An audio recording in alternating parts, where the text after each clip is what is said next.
Green card আবেদনে যুক্তরাষ্ট্রের নতুন নীতি সাময়িক ভিসাধারীদের জন্য বড় পরিবর্তন আনতে পারে। অনেক ক্ষেত্রে আবেদনকারীদের নিজ নিজ দেশে ফিরে গিয়ে প্রক্রিয়া সম্পন্ন করতে হতে পারে। তবে ব্যতিক্রমী পরিস্থিতি বলতে কী বোঝানো হয়েছে তা নিয়ে এখনও তৈরি হয়েছে অনিশ্চয়তা আর উদ্বেগ। যুক্তরাষ্ট্রে গ্রিন কার্ড আবেদন প্রক্রিয়ায় বড় ধরনের পরিবর্তনের ইঙ্গিত দিয়ে নতুন নির্দেশনা জারি করেছে মার্কিন নাগরিকত্ব ও অভিবাসন সেবা সংস্থা USCIS। এই পদক্ষেপে সাময়িক ভিসায় থাকা শত সহস্র অভিবাসীর ওপর প্রভাব পড়তে পারে বলে আশঙ্কা করছেন বিশেষজ্ঞরা। নতুন নির্দেশনা অনুযায়ী অস্থায়ীভাবে যুক্তরাষ্ট্রে অবস্থানরত ব্যক্তিরা দেশটির ভেতরে থেকেই গ্রিন কার্ডের জন্য স্ট্যাটাস পরিবর্তনের সুযোগ আগের মতো সহজে নাও পেতে পারেন। অনেক আবেদনকারীকে গ্রিন কার্ডের জন্য নিজ দেশে ফিরে গিয়ে আবেদন প্রক্রিয়া সম্পন্ন করতে হতে পারে।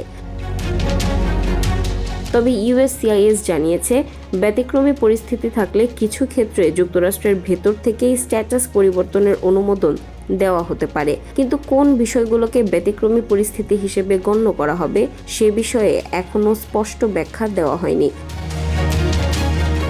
অভিবাসন আইনজীবীদের মতে এই নির্দেশনা পুরোপুরি স্ট্যাটাস পরিবর্তন বন্ধ করছে না, বরং কর্মকর্তাদের আরও বেশি বিবেচনাধিকার দেওয়া হচ্ছে, যার ফলে আবেদন প্রক্রিয়ায় অনিশ্চয়তা বাড়তে পারে।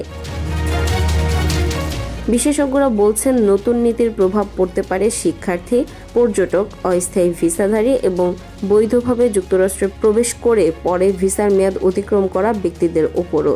এমনকি মার্কিন নাগরিক স্বামী স্ত্রী বা নিয়োগকর্তার স্পন্সরশিপে গ্রিন কার্ডের আবেদনকারীদেরও দেশ ছাড়তে হতে পারে।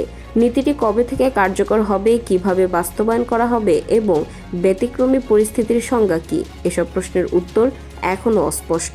ফলে অভিবাসীদের মধ্যে বাড়ছে উদ্বেগ ও অনিশ্চয়তা।